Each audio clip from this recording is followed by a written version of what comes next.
moments later. There was that one place I always thought about, and I just wanted to be there with you. The place that no eye has ever seen, the place that no heart has ever perceived. I had a great feeling inside of me. Assalamualaikum warahmatullahi wabarakatuh. Selamat pagi anak-anak ibu semua. Semoga dalam keadaan sehat walafiat. Nah, pada kali ini ibu akan mengambil absen terlebih dahulu kepada ketua dan sekretaris. Tolong bantu ibu ya nanti untuk mengambil absen teman-teman yang tidak hadir kali ini. Nah, sebelum pembelajaran kita mulai, marilah kita membaca doa terlebih dahulu. Bismillahirrahmanirrahim. Rabbi zidni ilman warzuqni fahman. Amin. Dengan pembacaan doa tadi, semoga pembelajaran kita berjalan lancar dari awal sampai akhir hendaknya. Apakah anak-anak ibu masih ada yang ingat pembelajaran kita pada minggu lalu? Berwudu, Bu. Nah, benar. Pembelajaran kita pada minggu lalu yaitu membahas mengenai berwudu. Nah, pada kali ini kita akan membahas mengenai sholat 5 waktu. Sebelumnya ibu akan menyampaikan tujuan pembelajaran kita terlebih dahulu.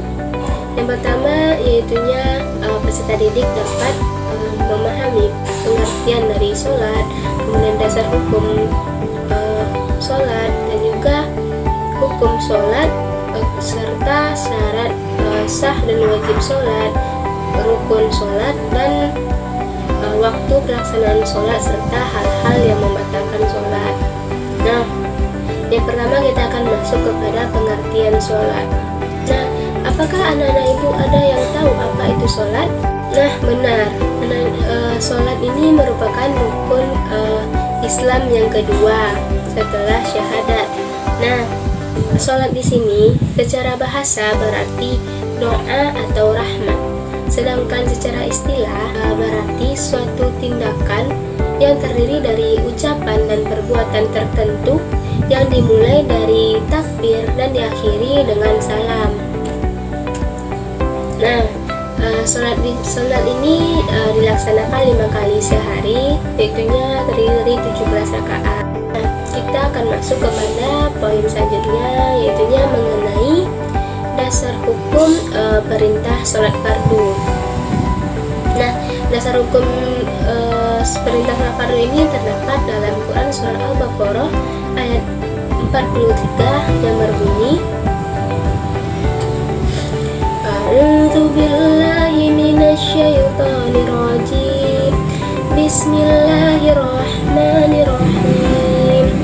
Wa aqimus sholata wa atuz zakata wa rak'u ma'raki'in. Yang artinya, dan dirikanlah sholat, tunaikanlah zakat, dan rukulah bersama orang ruku. Nah, selanjutnya kita masuk kepada hukum dari sholat fardu ini. Nah, hukumnya dari sholat fardu terdiri atas 2 hukum. Yang pertama ada hukum fardu ain, yang kedua ada fardu kifayah. Nah, kita akan membahas yang pertama mengenai fardu ain. Fardu ain ini yaitunya yang diwajibkan kepada setiap individu. Nah, yang termasuk kepada fardu ain di sini yaitunya sholat 5 waktu dan juga sholat Jumat bagi laki-laki. Nah, selanjutnya hukum yang kedua ada fardu kifayah. Nah, fardu kifayah di sini berarti yang diwajibkan atas seluruh muslim, namun akan gugur dan menjadi sunnah jika telah dilaksanakan oleh sebagian muslim lainnya. Nah, yang termasuk ke dalam fardu kifayah ini adalah sholat jenazah. Nah, poin yang ketiga yaitunya syarat wajib sholat, yang mana anak-anak ibu perlu ketahui syarat wajib ini merupakan hal-hal yang menjadi sholat ini diwajibkan untuk dilaksanakan. Nah, yang pertama syaratnya yaitunya beragama Islam, yang mana jika seorang muslim yang beragama Islam maka diwajibkan untuk mereka untuk melaksanakan ibadah sholat. Nah, syarat yang kedua yaitunya balik, yang mana balik di sini yaitunya seseorang yang sudah mencapai kedewasaan. Misalnya bagi seorang laki-laki ditandai dengan sudahnya datang mimpi basah, sedangkan bagi perempuan sudah menstruasi. Nah, cara yang ketiga yaitunya berakal. Nah, berakal di sini yang dimaksud berakal di sini yaitunya orang yang pingsan atau orang yang mabuk atau orang yang gila, itu mereka tidak diwajibkan untuk melaksanakan sholat. Namun jika mereka sudah sadar dan berakal sehat, maka mereka diwajibkan untuk melaksanakan sholat. Nah, untuk bagi anak-anak kecil, mereka tidak diwajibkan untuk melaksanakan sholat, tetapi lebih baiknya anak-anak kecil kita ajarkan untuk melaksanakan sholat sejak dini.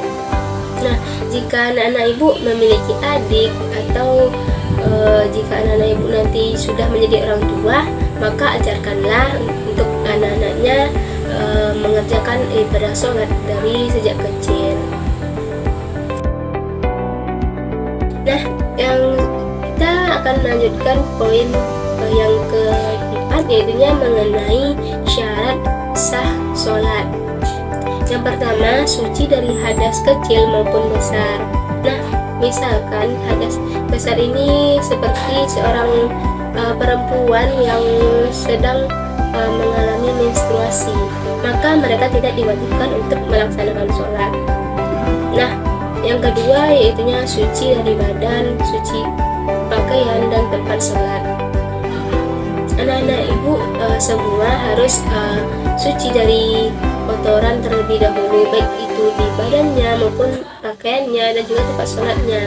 Maka sholat kita akan diterima. Nah, syarat yang ketiga itunya menutup aurat.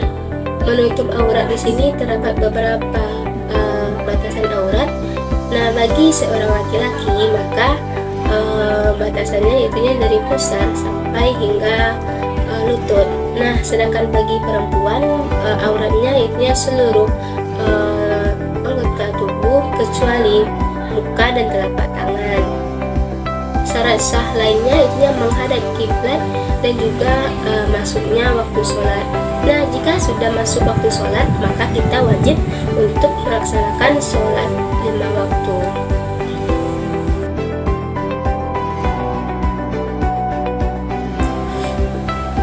Nah, selanjutnya kita akan membahas mengenai waktu pelaksanaan sholat. Waktu pelaksanaan sholat ini ada 5, terdiri dari 5 waktu. Yang pertama ada sholat subuh, sholat zuhur, asar, maghrib, dan juga sholat isya. Nah, kita akan membahas satu persatu terlebih dahulu. Waktu sholat subuh ini ialah ketika terbitnya fajar sidik hingga terbit hari, maka waktu subuh sudah masuk. Nah, untuk yang kedua itunya waktu sholat zuhur, dimulai sejak tergelincirnya matahari di ufuk barat hingga masuknya waktu asar. Dan yang ketiga itunya sholat asar, dimulai sejak bayangan benda sama panjang dengan benda tersebut sampai terbenamnya matahari. Nah, untuk waktu sholat maghrib di sini itunya dimulai sejak terbenamnya matahari hingga hilangnya awan berwarna merah di ufuk barat. Nah, maka waktu maghrib berakhir. Dan untuk waktunya dari hilangnya merah senja hingga terbitnya waktu fajar sebagai pertanda masuknya waktu sholat subuh.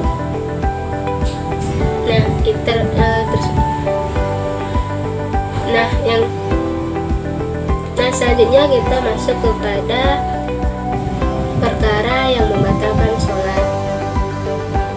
Nah, terdapat beberapa perkara yang membatalkan sholat, yang diantaranya yang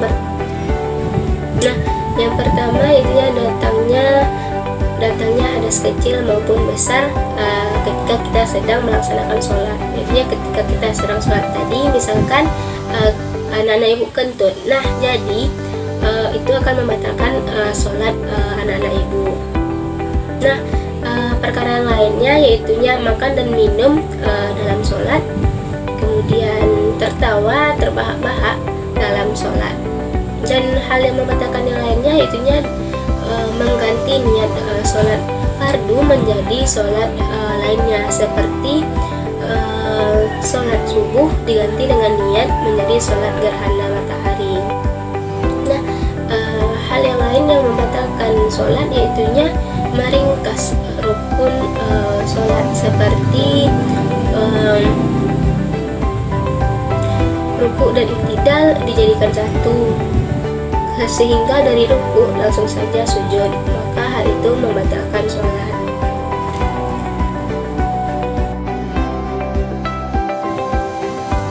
Nah, selanjutnya kita masuk kepada rukun dari sholat. Nah, rukun menurut mazhab Syafi'i terdapat 13 rukun sholat. Yang pertama adalah niat, yang kedua berdiri jika mampu, yang ketiga takbiratul ihram, yang keempat membaca surat Al-Fatihah. Nah, yang kelima ruku dengan tumakninah, yang keenam iktidal dengan tumakninah, yang ketujuh sujud dengan tumakninah. Nah, selanjutnya yang kedelapan duduk di antara dua sujud dengan tumakninah, dan yang kesembilan duduk tasyahud awal dan akhir dengan tumakninah. Rukun yang ke-10 itunya membaca tasyahud. Ke-11 itunya membaca sholawat kepada Nabi Muhammad SAW. Yang ke-12 itunya membaca salam. Yang pertama sambil menoleh ke sebelah kanan. Nah, yang rukun yang terakhir itunya tertib urutan rukunnya. Nah, itulah 13 rukun sholat tadi. Nah, selanjutnya ibu akan menayangkan sebuah video. Silakan anak-anak ibu simak dan perhatikan video tersebut dengan baik. Jika Anda hendak sholat, berdirilah dengan tegak menghadap kiblat, pandangan ke arah tempat sujud, kemudian lakukan takbiratul ihram. Angkat kedua tangan sejajar dengan pundak atau telinga, hadapkan telapak tangan ke arah kiblat dan tidak digenggam, lalu ucapkan Allahu Akbar. Bersedekap dengan meletakkan telapak tangan kanan di atas punggung telapak tangan kiri atau di atas pergelangan atau lengan tangan kiri. Letakkan tangan di depan dada. Tetap tundukkan pandangan ke arah tempat sujud. Bacalah doa iftitah dengan pelan. Allahumma ba'id baini wa baina khatayaya kama ba'adta bainal masyriqi wal maghrib. Allahumma naqqini min khatayaya kama yunaqqa ath-thawbul abyadu minad danas. Allahumma ghsilni min khatayaya bizzalji wal ma'i wal barad. Lanjutkan dengan membaca ta'awudz dengan pelan. A'udzu billahi minasy syaithanir rajim. Sambung dengan membaca basmalah, lalu dilanjutkan dengan membaca surat Al-Fatihah dengan suara pelan, dan berhenti di setiap akhir ayat. Ucapkanlah amin setelah selesai Al-Fatihah, baik jadi imam, makmum, maupun sholat sendiri, dan keraskan bacaan amin jika Anda menjadi makmum. Bacalah surat yang Anda hafal. Diam sejenak seusai membaca surat. Mulai rukuk dengan mengangkat kedua tangan sejajar pundak atau telinga. Ucapkan Allahu Akbar sambil bergerak turun rukuk. Letakkan telapak tangan di lutut dengan posisi mencengkram. Jari-jari direnggangkan dan siku agak dibentangkan. Punggung lurus, kepala lurus dengan punggung, dan lakukan dengan tumakninah. Bacalah doa ruku setelah Anda sempurna ruku. Subhana rabbiyal azim. Bangkit sambil mengucapkan Sami'allahu liman hamidah. Ketika posisi sudah berdiri sempurna, bacalah Rabbana walakal hamd. Dianjurkan untuk memperlama berdiri i'tidal dan bersikap tenang. Turunlah untuk sujud sambil bertakbir Allahu Akbar dan letakkan tangan sebelum lutut. Sujud dengan bertumpu pada 7 anggota badan, wajah, kening dan hidung, 2 telapak tangan, 2 lutut, dan 2 ujung kaki. Posisi jari tangan dirapatkan menghadap kiblat, telapak tangan sejajar dengan pundak atau sejajar telinga. Tangan membentang ke samping, punggung posisi tengah dan kaki hampir menyikut. Tenang dan bacalah doa sujud. Subhana rabbiyal a'la. Bangkit dari sujud sambil membaca takbir Allahu Akbar, kemudian duduk iftirash. Punggung tegak, letakkan telapak tangan di atas paha atau lutut. Posisi jari agak renggang. Baca doa Rabbighfirli, Rabbighfirli. Kemudian bergerak turun sambil bertakbir. Dan sujudlah sebagaimana cara yang pertama. Bangkit dari sujud tanpa membaca takbir, lakukanlah duduk istirahat sejenak dengan posisi duduk iftirash. Kemudian berdiri ke rakaat berikutnya dengan bertumpu pada kedua tangan sambil bertakbir. Berdirilah sempurna dan langsung sedekap. Lakukan seperti yang Anda lakukan pada rakaat sebelumnya. Setelah Anda mendapatkan 2 rakaat, bertakbir kemudian duduk tasyahud awal, duduk iftirash. Letakkan telapak tangan di atas paha atau lutut. Posisi jari agak renggang. Acungkan jari telunjuk tangan kanan. Baca doa tasyahud awal. At-tahiyatu lillah, wassalawatu wattayyibat. Assalamu alayka ayyuhan nabiyyu wa rahmatullahi wa barakatuh. Assalamu alayna wa ala ibadillahi salihin. Ashhadu an la ilaha illallah wa ashhadu anna Muhammadan abduhu wa rasuluh. Dianjurkan untuk ditambah dengan bacaan sholawat Allahumma salli ala Muhammad wa ala ali Muhammad kama sallaita ala Ibrahim wa ala ali Ibrahim innaka hamidum majid.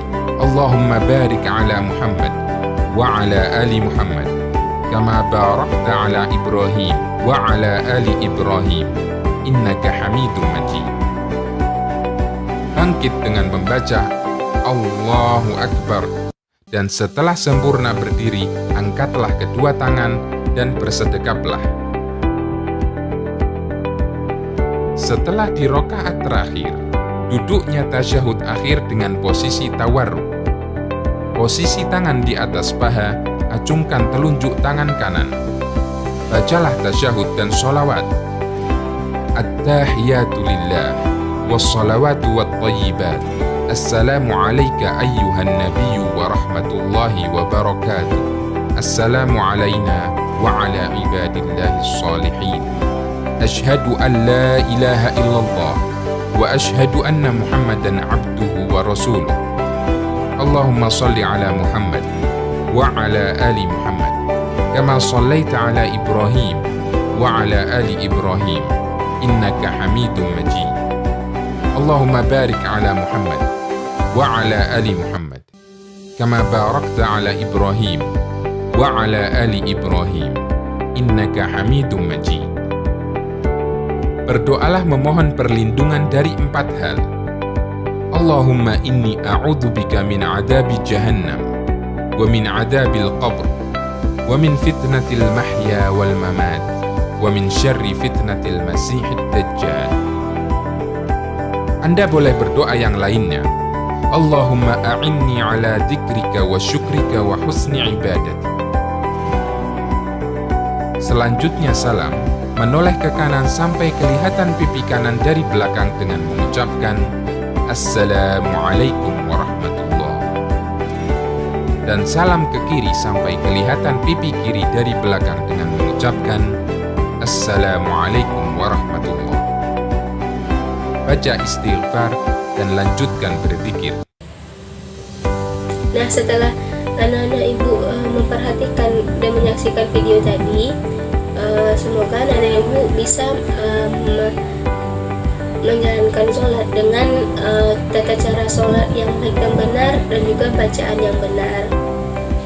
Nah, untuk pembelajaran kita kali ini sampai di sini, maka untuk kan kita akan membahas sholat jenazah, yaitunya pengertiannya, mengafani jenazah, kemudian bacaan sholat jenazah, dan lain sebagainya.